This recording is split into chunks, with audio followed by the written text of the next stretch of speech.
we can tell you definitively it was the most watched ever. More than 35 million people reviewing it. The late, great Keith Jackson on the call.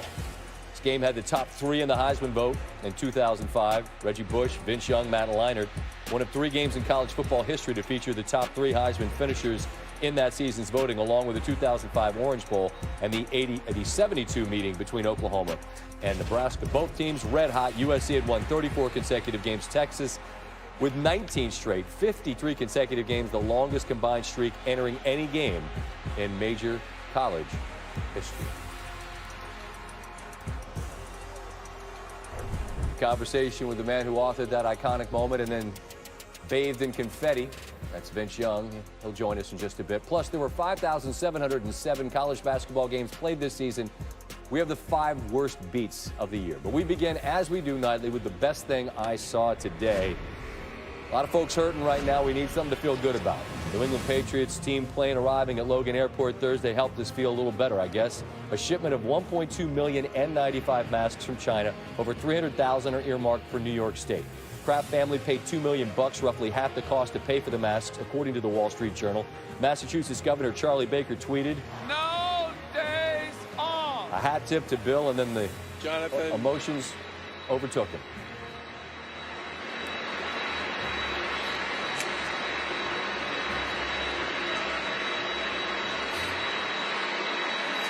Honestly, we can't thank you and your dad and your family enough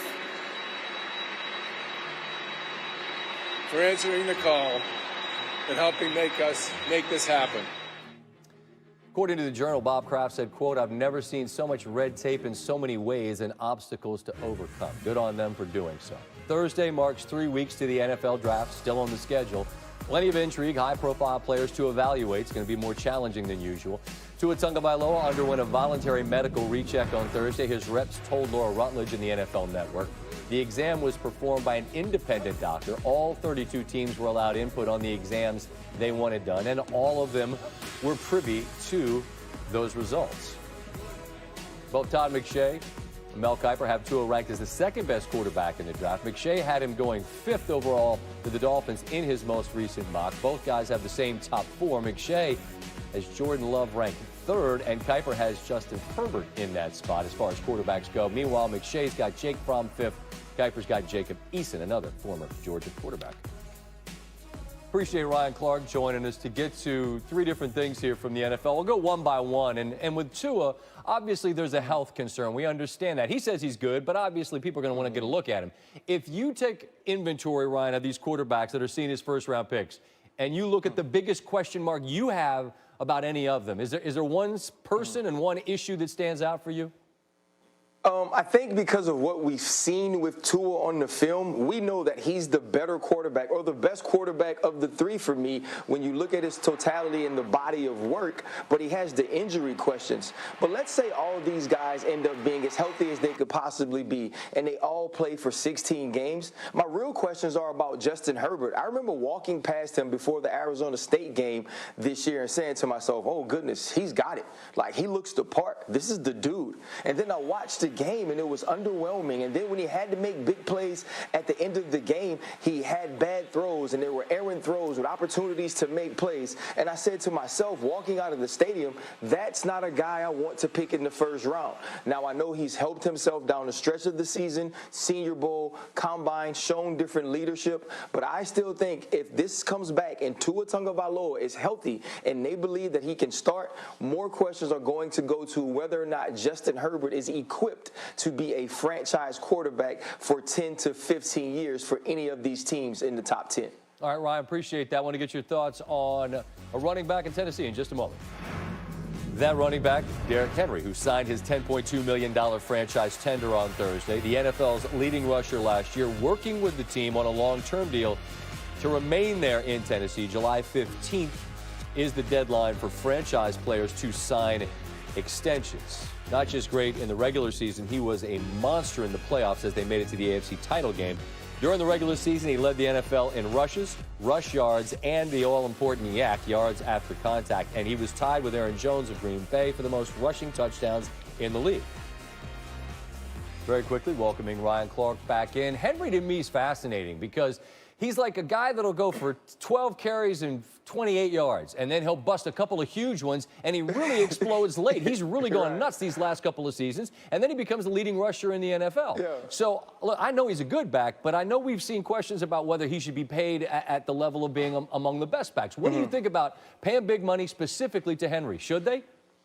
I don't think they should. No, they should compensate him well for what he has done and what he can do for this team. But let's look at some of the big money running backs right now. The Todd Gurley's, the Le'Veon Bells, the Ezekiel Elliott's. That's not giving you championships. That's not even giving you satisfaction with what that player gives you for that money. And so when you look at Derrick Henry, who's basically a two-down back, you can't necessarily say, let's go out and break the bank for him.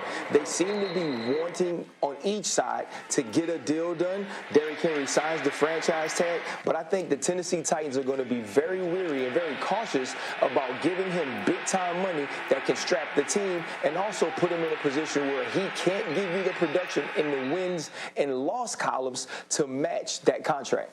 I wonder, and this is a question we'll cover somewhere down the road, but I wonder which running backs in the league you're going to be willing to pay those kind of numbers to, just because of how quickly that kind of production can fall off the cliff. But I said that's a question for another day. I have one more I want to get to you on in just a moment.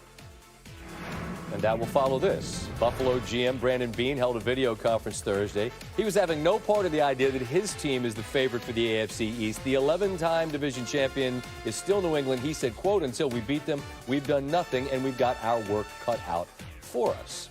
Caesars agrees New England even money to win the AFC East again.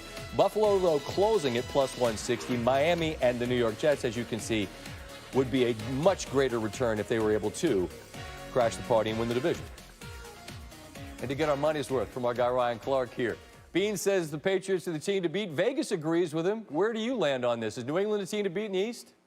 Man, we are all brainwashed by the New England Patriots in the last 2 decades, and we just think that they're going to line up each and every year and be the team to beat in the East. I think it's different this year. You look at a team like Buffalo, they were right there with them. They were fighting to get that spot late on in the season, and what did they have? They had Tom Brady over Josh Allen. There's no longer that. And, off the top of my head, didn't they get Stephon Diggs? Didn't they add offensive pieces, some more pieces to the defensive side of the ball to go along with Tre'Davious White and Edmonds in the middle? Listen, this team is going to be better. The Patriots aren't the same. It's not that same leader. It's not that same look. It's not the same cool Tom Brady. Bill Belichick and the New England Patriots will still be competitive. They will still be good, but this season will not be a cakewalk. Speaking of off the top of my head, I thought I was friends with this man. Before we came on, he asked me to grow my hair out in solidarity with him.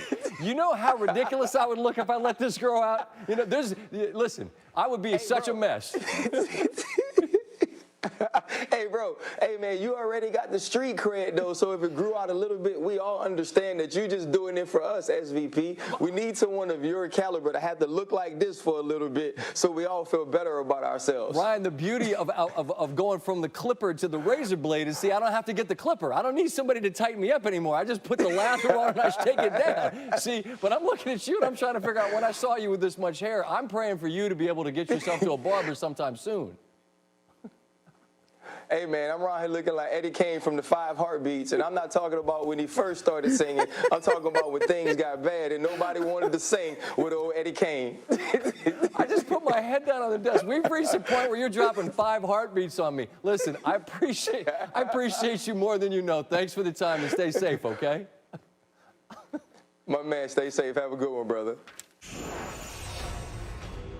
This story developing. UFC lightweight champion Khabib Nurmagomedov says he's still willing to defend his title against Tony Ferguson at UFC 249 on April 18th. Earlier this week, Nurmagomedov, who is currently in Dagestan, appeared to remove himself from the equation, even revealed the UFC is looking to hold the pay-per-view event without him.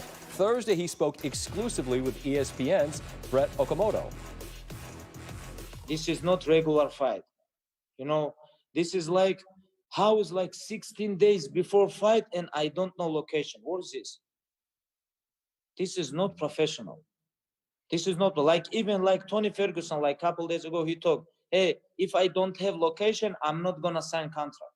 He said this is not my word, but nobody pay attention on this. You know, I don't understand, like, hey, give me location. I have to come, I have to fly. I have to jet lag, you know, like different climate. I have to cut weight. I have to focus. I have to finish my training camp.